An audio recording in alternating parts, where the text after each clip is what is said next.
আসসালামু আলাইকুম। রাইসুল হক চৌধুরী স্বাগত জানাচ্ছি এনটিভির মধ্যরাতের খবরে। ক্রাউন সিমেন্ট শিরোনাম দেখছিলেন, এবার পুরো খবর।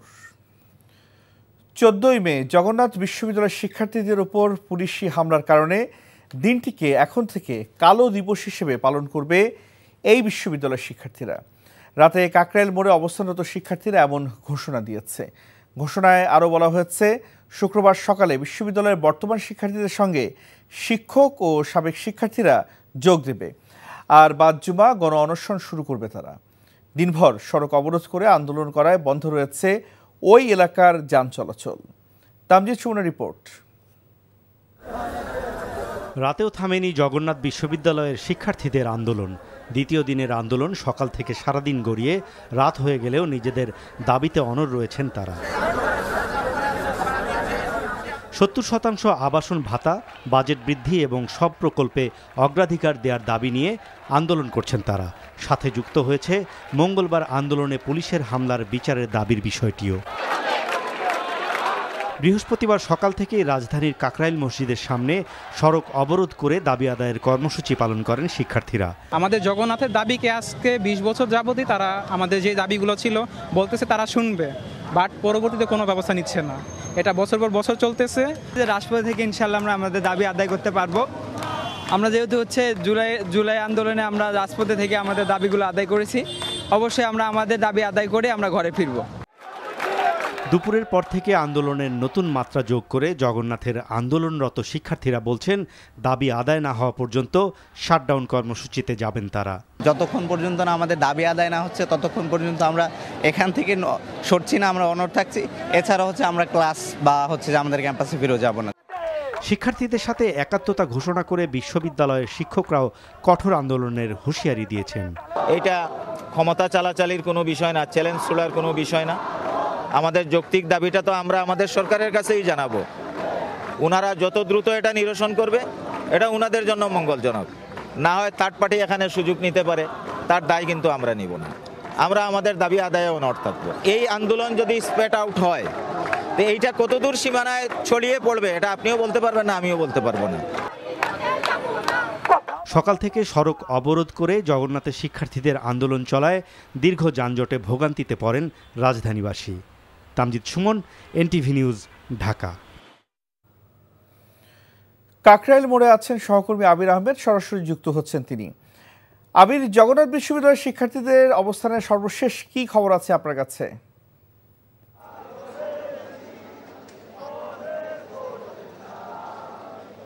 রাইসুল, এখনও জগন্নাথ বিশ্ববিদ্যালয়ের শিক্ষার্থীরা এই কাকরাইল মোড়ে তারা অবস্থান নিচ্ছেন। তারা যেটি বলছেন যে যতক্ষণ না পর্যন্ত তাদের দাবি আদায় না হবে ততক্ষণ পর্যন্ত তারা এখান থেকে ছেড়ে যাবেন না। আপনাকে দেখাতে চাই, এখানে কিন্তু কিছু শিক্ষার্থী তারা গান গাচ্ছেন, কেউ কেউ ফুটবলও খেলছেন। এখানে কিছুক্ষণ আগে দেখেছি, এখনও দেখতে পাচ্ছি কেউ কেউ এখানে আড্ডা দিচ্ছেন। এবং এর আগে তাদের যে 3 দফা দাবি, সেই 3 দফা দাবি নিয়ে কিন্তু তারা এখানে অবস্থান নিয়েছেন। এবং বুধবারে কিন্তু তারা যমুনার সামনে অবস্থান নেওয়ার পরে তাদের সাথে পুলিশ যে তাদের উপরে হামলা করেছে তার নিন্দা জানিয়ে কিন্তু তারা এই 14 তারিখকে যেদিন হামলা করেছে সেই তারিখকে তারা কালো দিবস হিসেবে ঘোষণা করেছে। এবং আরেকটা বিষয় জানিয়ে রাখি, আগামী কাল সকাল থেকে কিন্তু বর্তমান ও সাবেক শিক্ষকদের সমাবেশ রয়েছে। বাদ জুমা গণ অনশনের কথাও কিন্তু রয়েছে। তারা বলছেন যে দাবি আদায়ের জন্য তারা এসেছেন, দাবি আদায় না করে তারা ঘরে ফিরবেন না। এদিকে পুলিশের হামলার বিচার ও 3 দফা দাবিতে এখনও তারা এখানে অবস্থান করছেন। সকাল 9টা থেকে দুপুর 12টা পর্যন্ত বিশ্ববিদ্যালয় থেকে অন্তত আনুমানিক 24টি বাস কাকরাইল মোড়ের উদ্দেশ্যে ছেড়ে যায়। এসব বাসে বিশ্ববিদ্যালয়ের শিক্ষার্থী ও কর্মকর্তারাও আন্দোলনে আসেন। জগন্নাথ বিশ্ববিদ্যালয়ে আবাসন ব্যবস্থা নিশ্চিত না হওয়া পর্যন্ত 70% শিক্ষার্থীর জন্য আবাসন বৃদ্ধি 2025-26 অর্থবছর থেকে কার্যকর করা, বিশ্ববিদ্যালয়ে 2025-26 অর্থবছরের জন্য প্রস্তাবিত পূর্ণাঙ্গ বাজেট কাটছাঁট না করেই অনুমোদন করা এবং বিশ্ববিদ্যালয়ের দ্বিতীয় ক্যাম্পাসে কাজ পরবর্তী একনেক সভায় অনুমোদন করে একাধিক প্রকল্পের আয়তায় বাস্তবায়ন করার জন্য কিন্তু এই 3 দফা দাবি এখানে চলছে। এখন পর্যন্ত তারা এই কাকরাইল মোড়ে অবস্থান নিচ্ছেন এবং কিছুক্ষণ আগে একটি গণবিজ্ঞপ্তিতে জামাত ইসলামী জানিয়েছে তারা এই দাবিকে যৌক্তিক বলে এবং এই দাবিটি যাতে মেনে নেওয়া হয় এবং মাহফুজ উপদেষ্টা যার উপরে বোতল ছোড়া হয়েছে সে ঘটনায় যে শিক্ষার্থী রয়েছেন তিনি কিন্তু বলেছেন তিনি ইচ্ছা করে সেটি করেননি, যেটি এখানে বলা হয়েছে। এখন পর্যন্ত এখান থেকে সর্বশেষ হচ্ছে তারা দাবি আদায় না হওয়া পর্যন্ত তারা এখানে অবস্থান নেবেন। রাইসুল। কাকরাইল মোড় থেকে জানাচ্ছিলেন আবির আহমেদ। 5ই আগস্ট পরবর্তী বাংলাদেশে ঢাকা বিশ্ববিদ্যালয়কে নিরাপদ রাখতে ব্যর্থ হয়েছে বিশ্ববিদ্যালয় প্রশাসন। তাদের ব্যর্থতার কারণেই সাম্যসহ গত 9 মাসে 2টি হত্যাকাণ্ড ঘটেছে বলে অভিযোগ করেছেন ছাত্রদলের নেতারা। সাম্য হত্যার বিচারের দাবিতে ভিসির বাসভবনের সামনে অবস্থান কর্মসূচি থেকে এসব কথা বলেন তারা। বৃহস্পতিবার সাম্যের প্রতি শ্রদ্ধা জানিয়ে বিশ্ববিদ্যালয় প্রশাসন অর্ধবেলা সকল ক্লাস ও পরীক্ষা স্থগিত করে। বিস্তারিত নাহিদ প্রিন্সের রিপোর্টে। ঢাকা বিশ্ববিদ্যালয়ের শিক্ষার্থী ও ছাত্রদল কর্মী শাহরিয়ার আলম সাম্য হত্যার বিচার ও নিরাপদ ক্যাম্পাসের দাবিতে বৃহস্পতিবার কালো ব্যাজ ধারণ করে ভিসির বাসভবনের সামনে অবস্থান নেয় ছাত্রদলের নেতাকর্মীরা। সকাল থেকে বিভিন্ন কলেজ ও বিশ্ববিদ্যালয়ের ছাত্রদলের নেতাকর্মীরা ভিসির বাসভবনের মূল ফটকে অবস্থান নিয়ে সহপাঠী ও দলীয় কর্মী হত্যার সুষ্ঠু বিচার দাবি করেন তারা। ঢাকা বিশ্ববিদ্যালয়ের আশপাশের সংলগ্ন যে এরিয়া, সেখানে এই সকল সন্ত্রাসীরা আড্ডাখানায় পরিণত হয়েছে। আমরা দেখতে পেলাম আমাদের ছাত্রদল নেতা শাহরিয়ার আলম সাম্যের খুনের মধ্য দিয়ে সেটি প্রমাণ পেয়েছে। আইন শৃঙ্খলা অবস্থা অবনতি হয়, এই সম্পূর্ণ দায় দায়িত্ব এই প্রশাসনকে বহন করতে হয় এবং তাদের দায়িত্বের চরম অবহেলা আছে, এটা এই সাম্য খুনের মাধ্যমে এটা দৃশ্যমান। ঢাকা বিশ্ববিদ্যালয় প্রক্টোরিয়াল টিম এবং ঢাকা বিশ্ববিদ্যালয় ভিসি, পাশে রমনা থানা, শাহবাগ থানা, তারা যদি তাদের দায়িত্বশীলতার জায়গা থেকে সঠিক দায়িত্ব পালন করতো, আমরা মনে করি এমন ঘটনা ঘটতো না। অবস্থান কর্মসূচিতে অংশ নেয় ছাত্রদলের কেন্দ্রীয় সভাপতি। বলেন, সাম্য হত্যা নিয়ে নোংরা রাজনীতি করছে একটি দল। বিশ্ববিদ্যালয়ের সম্মানিত ভিসি স্যার এবং প্রফেসর আজকের দিন পর্যন্ত তাদের যে নিরাপত্তার যে সংকট ঘাটতি ছিল, সেই তার স্বীকারোক্তি কিংবা সে ধরনের কোনো ব্যাখ্যা তারা প্রদান করেনি। আমরা নিন্দা জানাচ্ছি, তারা নীরব ভূমিকা পালন করছে। ছাত্র শিবিরের কড়া সমালোচনা করেন ছাত্রদল সভাপতি। বলেন, সামনের দিনের রাজপথ ছাত্রদলের দখলে থাকবে। স্বাধীনতার পর থেকে কার কি অর্জন আমরা অবগত রয়েছি। ছাত্র সমাজের পক্ষে, সাধারণ শিক্ষার্থীদের পক্ষে এই ছাত্রদল ব্যতীত আর কোন ছাত্র সংগঠন উল্লেখযোগ্য কোনো অর্জন নেই। ঢাকা বিশ্ববিদ্যালয়ের শিক্ষার্থী হত্যার ঘটনায় বৃহস্পতিবার শোক পালন করে বিশ্ববিদ্যালয় প্রশাসন। এদিন অর্ধবেলা ক্লাস ও পরীক্ষা স্থগিত রাখা হয়। এদিকে সাম্য হত্যার ঘটনায় রাজধানীর সোহরাওয়ার্দী উদ্যানে অভিযান চালিয়ে সব অবৈধ স্থাপনা গুড়িয়ে দিয়েছে ঢাকা দক্ষিণ সিটি কর্পোরেশন। ভেঙে ফেলা হয়েছে ভাসমান ঘরগুলো। Nahid Prince, NTV news, Dhaka. বিএনপির জাতীয় স্থায়ী কমিটির সদস্য মির্জা আব্বাস বলেন, অন্তর্বর্তীকালীন সরকারের 8 মাসে দেশ থেকে 90,000 কোটি টাকা পাচার হয়েছে। চাঁদাবাজির সাথে এখন বিএনপি নয়, সরকারের লোকজনই জড়িত বলেও অভিযোগ করেন তিনি। বৃহস্পতিবার বিকেলে কুমিল্লা শিল্পকলা একাডেমিতে বিএনপির সদস্য ফর্ম বিতরণ ও সদস্য নবায়ন কর্মসূচির উদ্বোধনী অনুষ্ঠানের প্রধান অতিথির বক্তব্যে এসব কথা বলেন তিনি। বলেন, দেশের স্বাধীনতা, সার্বভৌমত্ব বর্তমান সরকারের কাছে নিরাপদ নয়। করিডোর দেওয়ার সিদ্ধান্ত দিবে নির্বাচিত সরকার। সাজেক ও সেন্ট মার্টিন করিডোর নিয়ে সরকারের অবস্থান সুস্পষ্ট করার আহ্বান জানান তিনি। বলেন, বিএনপির এখনও সুদিন আসেনি। আগে বিএনপির শত্রু ছিল আওয়ামী লীগ, এখন বিএনপির অনেক শত্রু হয়েছে। এই সরকারের একজন মন্ত্রী বলেছে বাংলাদেশের মানচিত্র বদল হয়ে যেতে পারে। আমি এখনো বুঝি না এই কথা বলার পরে এখনো কিভাবে তিনি অ্যাডভাইজার আছেন। আমাদের মুরিং পোর্ট এইটা বিদেশির হাতে দেওয়ার পায়তারা চলছে কেন? যত উন্নত করা সম্ভব সেটা আমরাই করব, বিদেশি কোনো শক্তির প্রয়োজন নাই। এই দেশ থেকে টাকা অর্জন হবে, সেই টাকা বিদেশে চলে যাবে, এটা আমরা হতে দেব না। জুলাই গণ অভ্যুত্থানে শহীদ পরিবার এবং আহত ছাত্র জনতার কল্যাণ ও পুনর্বাসন অধ্যাদেশ 2025-এর খসড়ার নীতিগত ও চূড়ান্ত অনুমোদন দিয়েছে উপদেষ্টা পরিষদ। বৃহস্পতিবার প্রধান উপদেষ্টা তেজগাঁও কার্যালয়ে অনুষ্ঠিত উপদেষ্টা পরিষদের নিয়মিত বৈঠকে এই অনুমোদন দেওয়া হয়। অন্তর্বর্তীকালীন সরকারের প্রধান উপদেষ্টা অধ্যাপক মোহাম্মদ ইউনুস এই বৈঠকে সভাপতিত্ব করেন। এই অধ্যাদেশে গৃহায়ন ও গণপূর্ত মন্ত্রণালয়, বিদ্যুৎ, জ্বালানি ও খনিজ সম্পদ মন্ত্রণালয়, এলজিআরডি মন্ত্রণালয়, স্বাস্থ্য ও পরিবার কল্যাণ মন্ত্রণালয় এবং মৎস্য প্রাণী সম্পদ মন্ত্রণালয়ের উপদেষ্টাবৃন্দের সমন্বয়ে একটি কমিটি গঠন করা হয়েছে। এছাড়া জাতীয় মুক্তিযোদ্ধা কাউন্সিল অধ্যাদেশ 2025-এর খসড়ারও নীতিগত ও চূড়ান্ত অনুমোদন দেওয়া হয় এই বৈঠকে। পাশাপাশি জাতীয় জিন ব্যাংক ব্যবস্থাপনা নীতিমালা 2024 বিষয়ে একটি প্রতিবেদন বৈঠকে উপস্থাপিত হয়। এ বিষয়ে উপদেষ্টাগণ আলোচনা করেন। অবশেষে খুলতে যাচ্ছে বহুল প্রতীক্ষিত মালয়েশিয়ার শ্রমবাজার। আগামী 6 বছর 12 লাখ কর্মী যাবে বাংলাদেশ থেকে, আর আগামী 1 বছরে 20,000-এর অধিক কর্মী বিনা খরচে দেশটিতে যাওয়ার সুযোগ পাবে। বৃহস্পতিবার মালয়েশিয়ার প্রশাসনিক কেন্দ্র পুত্রজায়ার দেশটির স্বরাষ্ট্র ও মানব সম্পদ বিষয়ক মন্ত্রীর সঙ্গে যৌথ সভা শেষে এসব বিষয় নিশ্চিত করেন প্রবাসী কল্যাণ ও বৈদেশিক কর্মসংস্থান মন্ত্রণালয়ের উপদেষ্টা ডক্টর আসিফ নজরুল। মালয়েশিয়া থেকে পাঠানো রিপোর্ট জানাচ্ছেন নাজিবুর রহমান। বাংলাদেশি শ্রমিকদের জন্য দ্বিতীয় বৃহত্তম শ্রমবাজার মালয়েশিয়া।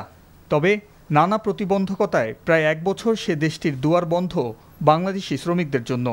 এমন পরিস্থিতিতে বড় এই শ্রমবাজারটি বাংলাদেশিদের জন্য আবারও উন্মুক্ত হচ্ছে। বৈঠক হয়েছে দুই দেশের উচ্চ পর্যায়ের নীতি নির্ধারকদের। যৌথ সভায় বাংলাদেশিদের পক্ষে অংশ নেন প্রবাসী কল্যাণ ও বৈদেশিক কর্মসংস্থান উপদেষ্টা ডক্টর আসিফ নজরুল, অন্তর্বর্তী সরকারের প্রধান উপদেষ্টার আন্তর্জাতিক সম্পর্ক বিষয়ক বিশেষ দূত লুৎফে সিদ্দিকী। কয়েকটি শর্ত পূরণ করে বাংলাদেশিদের জন্য শীঘ্রই শ্রমবাজার খুলে দেওয়ার ব্যাপারে বৈঠকে সিদ্ধান্ত হয়। আমাদের শ্রমিকরা মাল্টিপল ভিসা পায় না, সিঙ্গেল এন্ট্রি পায়, অন্য দেশের শ্রমিকরা পায় মাল্টিপল এন্ট্রি। তো এটা নিয়ে বেশ কিছুক্ষণ কথা হয়েছে। উনি আমাদেরকে শুধু প্রতিশ্রুতি দেন নাই, ওনার সাথে যারা কর্মকর্তারা ছিল তাদেরকে এই ব্যাপারে দ্রুত পদক্ষেপ নেওয়ার জন্য নির্দেশ দিয়েছেন। গত 1 বছরে যারা মালয়েশিয়া যেতে পারেননি, অগ্রাধিকার ভিত্তিতে তারাও মালয়েশিয়া যেতে পারবেন বলেও জানান তিনি। মালয়েশিয়াতে আসতে পারে নাই শেষ মুহূর্তে, তাদেরকে উনি মালয়েশিয়াতে আসার সুযোগ করে দিবেন। এটা নাম্বার ছিল 17,000-এর মতো। তো এটা ভিত্তিতে আমরা অনেক আলোচনা করেছি। তো তারা বলেছে তারা ব্যাচ ওয়াইজ নিবে। তো প্রথম ব্যাচ হিসাবে 7,926 জনের তালিকা ওনারা চূড়ান্ত করেছেন। এর আগে 2022 সালের আগস্ট থেকে 2024 সালের মে মাস পর্যন্ত প্রায় 4,76,000 বাংলাদেশি শ্রমিক ডিজিটাল পদ্ধতিতে সম্পূর্ণ অভিবাসন নীতিমালা মেনে মালয়েশিয়া প্রবেশ করেছে। Najibur Rahman, NTV news. প্রধান উপদেষ্টার প্রেস সচিব শফিকুল আলম বলেছেন, বিগত 15 বছরে দেশের সাংবাদিকতা জনগণের অধিকার হরণ করেছে। এই অপসাংবাদিকতা থেকে বেরিয়ে এসে নতুন ধারার সাংবাদিকতা শুরু করে জনগণের আস্থা ফেরাতে হবে বলে উল্লেখ করেন তিনি। বৃহস্পতিবার দুপুরে জাতীয় প্রেস ক্লাবে ফ্যাসিবাদ মুক্ত গণমাধ্যম চাই আয়োজিত গণ অভ্যুত্থান পরবর্তী গণমাধ্যমের হালচাল নিয়ে আলোচনা সভায় এসব কথা বলেন তিনি। বলেন, বিগত ফ্যাসিস্ট সরকারের আমলে বিভিন্ন পত্রিকা ও টিভি চ্যানেল বন্ধ করে দেওয়া হয়েছে। অন্তর্বর্তী সরকার আসার পর গত 9 মাসে দেশের গণমাধ্যম অবাধ স্বাধীনতা উপভোগ করছে। এ সময়ে সরকার কোনো গণমাধ্যম বন্ধ করেনি, আর যারা চাকরি হারিয়েছেন তার দায় সরকারের নয়, সেটা মালিক পক্ষের বিষয় বলে মন্তব্য করেন তিনি। এছাড়া খুব শীঘ্রই প্রকৃত সাংবাদিক যাচাই বাছাইয়ের মাধ্যমে প্রেস অ্যাক্রিডিটেশন কার্ড দেওয়া হবে বলে জানান প্রেস সচিব শফিকুল আলম।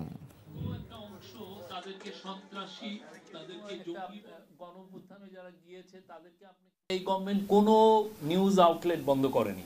কিছু কিছু জার্নালিস্ট জব হারিয়েছে, এটা সত্য, আমরা অস্বীকার করছি না। কিন্তু কথা হচ্ছে, এই জব হারানোর জন্য এটা কি ইন্টারিম গভর্নমেন্টের দায় নাকি মালিকদের দায়?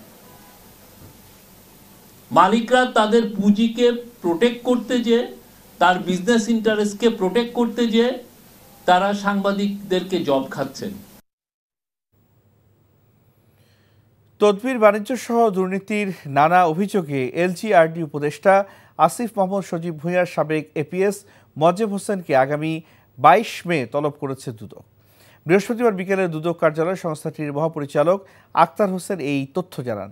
এ সময় তিনি আরও জানান, একই অভিযোগে স্বাস্থ্য উপদেষ্টা নূরজাহান বেগমের সাবেক পিও তুহিন ফারাবিকে 20 মে এবং এনসিপির সাবেক নেতা গাজী সালাউদ্দিনকে 21 মে তলব করেছে দুদক। এছাড়া 400 কোটির বেশি টাকা ঋণের নামে আত্মসাতের অভিযোগে সাদ বুসা গ্রুপের কর্ণধার মোহাম্মদ মহসিন, ন্যাশনাল ব্যাংকের পরিচালনা পর্ষদের সদস্য রণহক শিকদার, রিক হক শিকদার সহ 16 জনের বিরুদ্ধে মামলা করেছে দুদক। তুহিন ফারাবি ব্যক্তিগত কর্মকর্তা, উপদেষ্টার দপ্তর, স্বাস্থ্য ও পরিবার কল্যাণ মন্ত্রণালয়। মোহাম্মদ মোয়াজ্জেম হোসেন এপিএস, উপদেষ্টার দপ্তর, স্থানীয় সরকার মন্ত্রণালয়, বাংলাদেশ সচিবালয়। গাজী সালাউদ্দিন তানবীর, যুগ্ম সদস্য সচিব, জাতীয় নাগরিক পার্টি কর্তৃক ক্ষমতার অপব্যবহার, তদবির বাণিজ্য, চাঁদাবাজি, টেন্ডার বাণিজ্য সহ নানাবিধ দুর্নীতি এবং অনিয়মের মাধ্যমে অবৈধ সম্পদ অর্জনের অভিযোগের বিষয়েও অনুসন্ধান কার্যক্রম চলমান রয়েছে। এনআইডি কার্ড বিলম্ব হচ্ছে বলে অভিযোগ করেছেন কুয়েতস্থ বাংলাদেশের প্রবাসীরা। এনটিভি কুয়েত প্রতিনিধি আলামিন সরকার জানান, এনআইডির জন্য অতিরিক্ত তথ্য পেতে বিভিন্ন রকম ভোগান্তির দাবি করেছেন প্রবাসীরা। তারা জানান, কুয়েতস্থ বাংলাদেশ দূতাবাস থেকে আবেদন করে দেশে নির্বাচন কমিশন অফিসে পাঠানো হয়, সেখান থেকে উপজেলা নির্বাচন অফিসে পাঠানো হয়। এই প্রক্রিয়া বিলম্ব হয় উল্লেখ করে কুয়েতস্থ বাংলাদেশের রাষ্ট্রদূত মেজর জেনারেল তারেক হোসেন জানান, এতে দূতাবাসের কোনো ভূমিকা নেই।